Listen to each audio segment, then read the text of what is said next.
Today I want to talk about mid to low to high IQ people. I I have begun to think that most of people who are subscribed to other content creator YouTube channel are either low IQ. So for example, if you're somebody that is subscribed to Crystal Avalis, I think you're just a low IQ individual because there's nothing special or unique on any of his analysis. It His channel videos consist of 12 minutes of playing a clip of CNN, MSNBC, and then 2 minutes of analysis, and barely can articulate a counter argument or an argument that is against the Trump administration. I also find it kind of ironic that the media will label Trump voter like back in the campaign trail as deplorable and low IQ. But most of the people who are subscribed to individual like Crystal Avalis YouTube channel, uh, I think they're just low IQ because what is so interesting about him? There's nothing. He barely had a channel when he was trying to talk progressive politics 5 years ago. And then ever since he turned his YouTube channel into a nightmare reality of Donald Trump, this is when his channel started to grow.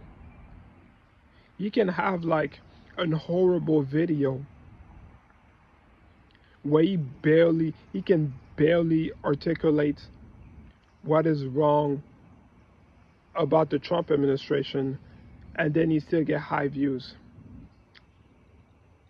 Nothing special. And Jackson Nanko had about the same amount of subscribers that he had before YouTube before YouTube nuked his channel back in the spring of 2023. In the year 2020 to 2023, Jackson Nanko had about 300,000 subscribers, and Crystal Avalis at the time had about 300,000 subscribers. And they were doing weekly upload, and they were just matching each other in subscribers. But Crystal Avalis had way more total viewers because he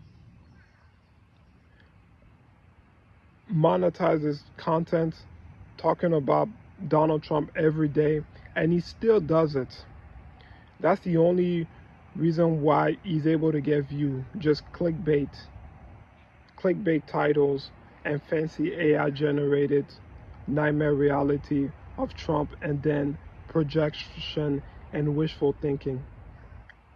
And I don't know how anybody can sit down and be like, you know what, let's just give him like 12 minutes of your time to his time of watching one of his content. There's nothing interesting or thought-provoking, or he doesn't even say something controversial.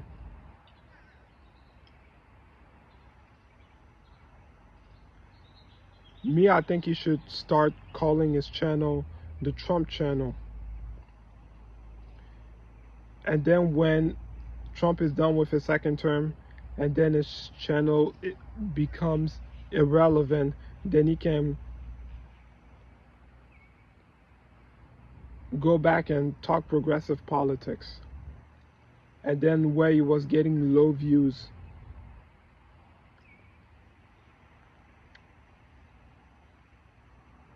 so if anybody who subscribed to him, I think you're just a low IQ individual.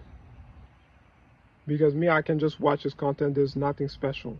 At least Kyle Kulinski, Brian Tyler Cohen, and David Pakman, they are capable of providing counter arguments on what what the Trump administration is doing wrong in terms of the policies,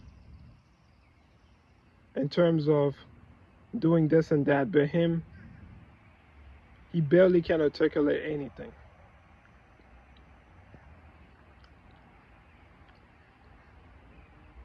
And then they make fools of themselves in the process.